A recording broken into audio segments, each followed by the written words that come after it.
Greetings, dear brothers and sisters in Christ Jesus. Today, the Mother Church calls us to reflect upon the Bible verses. Not everyone who calls me Lord, Lord will enter the kingdom of heaven, but the one who does the will of my Father.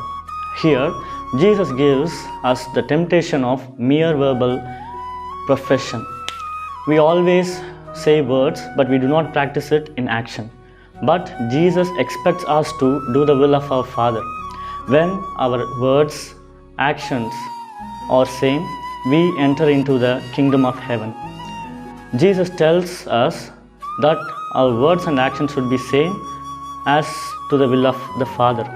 It is also said in James chapter 1 verses 22 to 25 that be the doers of the words.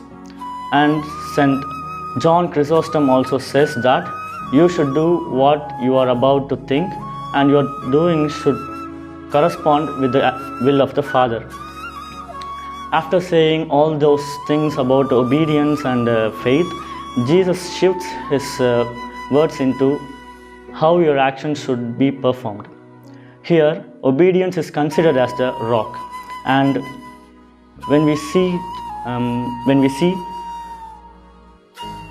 1 Corinthians chapter 3 verses 11 to 15, we see that building on the foundation of Christ, your faith will be tested.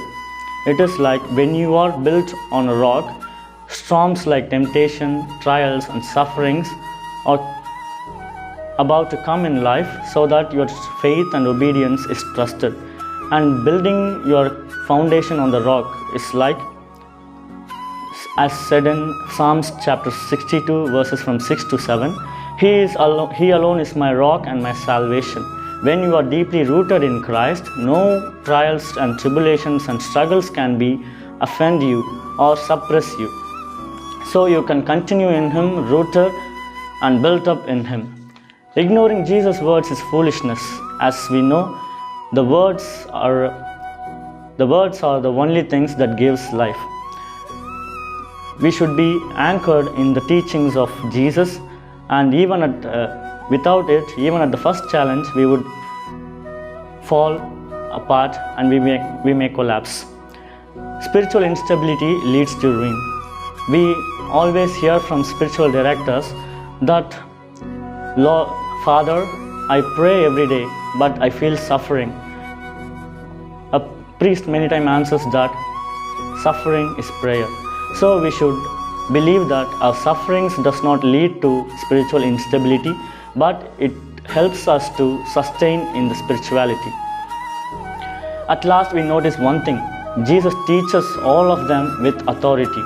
Authority comes when you do actions that equals with your words. Jesus has never gone out of his principle. He always does what he speaks, and when he does them, he has the full authority over all the other people. It is not the authority of power, but it is the authority of love. So, one of the essential virtue of our ministry is integrity, which is our thoughts, words and action should be the same. It is what St. Augustine said: believe what you read, teach what you believe, and practice what you teach. Echoes the call from hearing to doing. May my reflection guide your heart to a steadfast obedience rooted in love. Amen.